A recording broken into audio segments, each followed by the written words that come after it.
alaikum. Assalamu alaikum.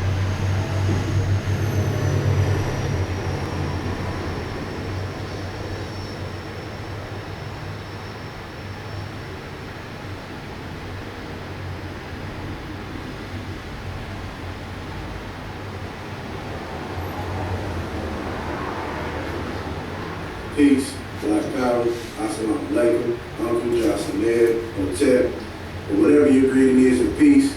We want to send peace to everybody out there. This your brother grandson checking in with everybody. So I felt the need to do this video because I saw a video on Sinetta TV. First of all, shout out to Sinetta TV, Black News 102, Sinetta Studios, and all the other channels that brother got. So I saw a video on this page maybe 5 months ago, and they were talking about the Moors and various definitions of black. Some of you all may know the Moors believe that we're not black, we can't use the word black, and they turn around and tell you that Moor means black. So there's a lot of confusion around this stuff. So watching that video made me go do my own research. The gentleman in that video gave various definitions of the word black. But when I went to go do my own research, I found some contrasting information. Black. Ordinary dictionary. Third grade grammar. Adjective. Third grader.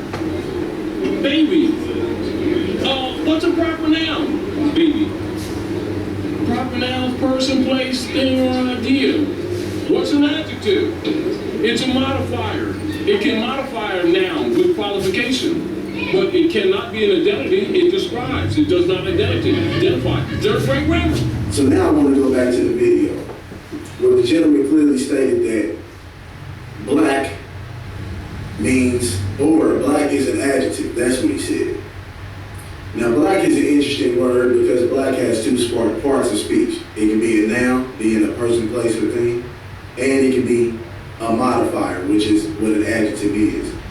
So you have a black pair of jeans. Black would be the adjective describing the noun, which is the jeans. But here's what's funny. When we look at other nations, you look at the word European, that's an adjective. You look at the word Asian, that's an adjective. You look at Australian, that's an adjective. You look at African, that's an adjective. But then we switch gears and look at black people in America, you look at black. Technically, that's a noun. You look at African American, technically, that's a noun. You look at Hebrew, that's a noun. You look at Negro, that's a noun. And most importantly, when you look at Moor, that's a noun. The reason being, us as human beings, we are the noun. We are the person, place, and thing. Your nation should be your adjective, that which describes you as a noun, right? So, we may not feel the need to nationalize as black people, but we have an issue of everybody else on the planet identifying themselves one way, but we identify as ourselves using another person, place, and thing. And that's definitely an issue. So I would like some of the Moors to step up or maybe make a response or to get back with me on this. Their concept of nationality is kind of confusing. What nation do they necessarily deal with? Because we hear colloquially that it's Moroccan, but people from Morocco are Moroccan. People from Ghana are Ghanaian. People from America are American. You know what I'm saying? But people from Morocco don't call themselves Moorish. People from Mexico don't call themselves Mexicanish. So really, it's almost like the Hebrew thing. Like, you know, we can, as long as I say I'm Hebrew, or I say I'm Moorish, you know, or these ish thing, I say that I'm Jewish, that's kind of really all it is, because there's no real landmass to tie you to anything. There's no real adjective to tie those those people called Moors, there's no nation to tie them to. So when it comes to nationhood, I want to know why, where are they getting this stuff from? And if it is something that they just chose to take up on from the historical Moors, I'm not taking away from none of the historical Moors and what they did in Europe or anything like that. Once again, this is not an attack. But where are they getting these concepts of nationalizing from? And then for them to say that we should nationalize under something that they physically don't have a nation to nationalize us to anyway. So if it wasn't like that in its inception, why haven't y'all built it now? Since y'all the ones that are not black, y'all the real Moorish sovereign Americans. Why don't we have a Mooretopia or a Moorland or a more whatever, so that we can actually have more people? So in conclusion, we definitely have a nationalization problem as a people. When we look at just simple third grade definition parts of speech, we see that every other nation on the planet Earth are identifying themselves using another part of speech than we are. We are the only people on planet Earth that identify ourselves nationally as another person, place, or thing, Moors included. So all the games have been played. The Moors act like they have one up on black people because of this. No, phonetically and parts of speech-wise, there's no difference between the word Moor and the word black. They are the same thing, and they're not what everybody else is using to identify themselves as. So I'm all about solutions. So I would like to get everybody's feedback, or at least some feedback on some of the information that's been presented tonight, and maybe even some solutions or some brand new ideas and things that we can attach ourselves to, or maybe take on as an idea for possible solutions. And I might do a part 2 to this video to go into what my personal solution is. This is Rob to the Nobles. Peace, Mark. Peace, more. That's good, you know what I'm saying? You're the only one I have nothing to do today. Eh? You're the only one with nothing to do today. Me the only one do what? I don't have nothing to do today. Yeah, so, class or nothing.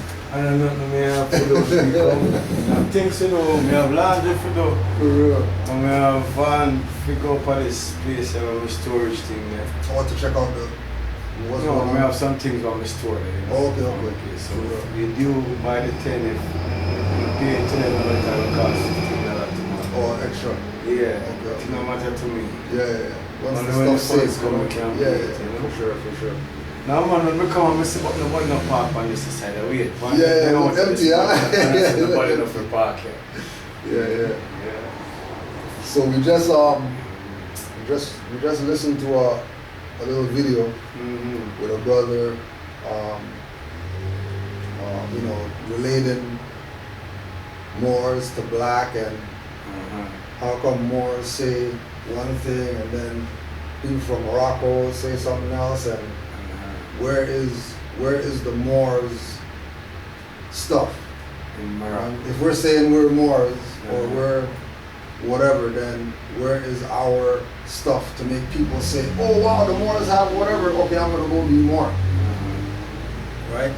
So we just wanted to go over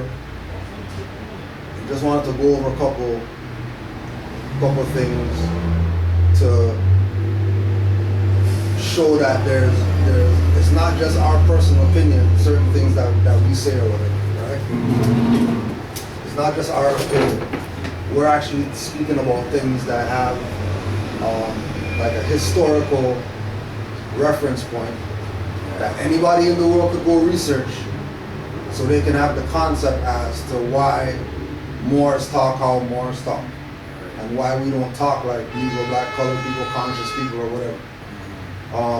So what I wanted to do was, one thing that I wanted to bring up was from the documents of American history, the letter from George Washington to the Sultan of Morocco, right? And the Celtic from Morocco. Because this Morocco, what they have over there. Yeah. I know one guy, and he told me, it's like 50 years now they get that flag out. Right, over there. Yeah, so he wasn't there. It So wasn't is he from there? Yeah, he's from Okay. Morocco. And he was verifying that it's only been 50 years. Since them have that Since flag. they have He that saw me flag with the over flag. there. I'm telling him it's American flag. Yeah, So he said it's a Morocco flag. yeah. So that's what they Right, the little confusion or whatever. Yeah. Right. So they're saying, right, it's only been 50 years since they've had that flag over there. Right? Which is the reason why we're bringing up the letter. Right? so that people's perspective of world history could be sure instead of vague, instead of guessing, right? So in the letter, great and magnanimous friend, since the date of the letter which the late Congress by their president addressed to your Imperial Majesty, the United States of America have thought proper to change their government and institute a new one agreeable to the Constitution, of which I have the honor herewith to enclose a copy. Okay? Now, we know that George Washington wasn't the first president because it says so right in the letter, that there was a president before him, right? Yeah, he's what I get to understand is that he's the one that he was the for the army. He's like the general of Right, the army. right. He was the general, Right. so the general take care until they Right. decide. Right. The other thing too is that he's writing this letter to the Sultan of Morocco, but it's dated as being sent to the city of New York. So if we're talking about Morocco and people's mind is going over there, Why the letter come to New York? why is the letter coming to New York? From George Washington to Morocco to New York, Yeah. right? Now,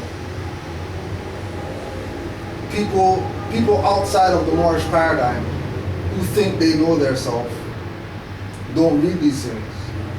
So when Moors say, here's Morocco and things like that, people get confused, think that we're trying to pull something on them.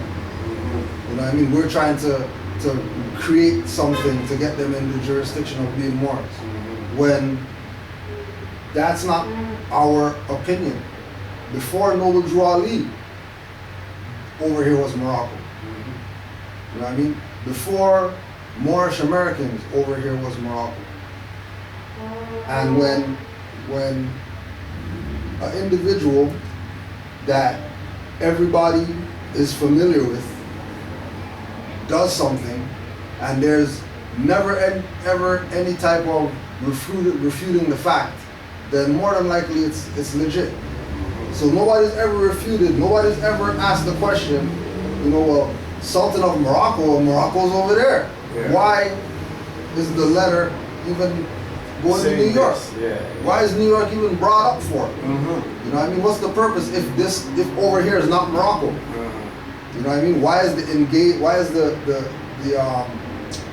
dialogue happening only on this side, right?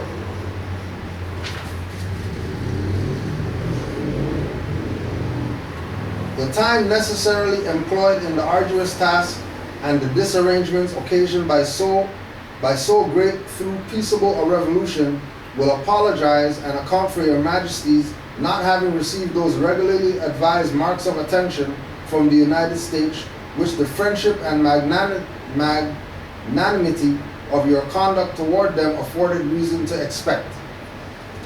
Right? So now we have this issue of why is George Washington writing to the Sultan over there through New York? Right? Why not send it to Morocco? Why send it to New York? Right? Now we have this European foreigner saying that the marks of attention or the taxes has not been paid and we apologize for not paying the taxes. Right? Right? So the second question now. Why is this European who's supposed to be in a position of power in government saying that they didn't pay the taxes to the Sultan? Remember, we're still talking about over here. He's not going to be sending anything over there. No. He's talking about over here. Why wasn't the taxes paid? Right? And who were the individuals that they were dealing with? Who they were to pay to. Who were they to pay to? Because they're saying pay to the Sultan, right? Now, we know that the Sultan's not over here.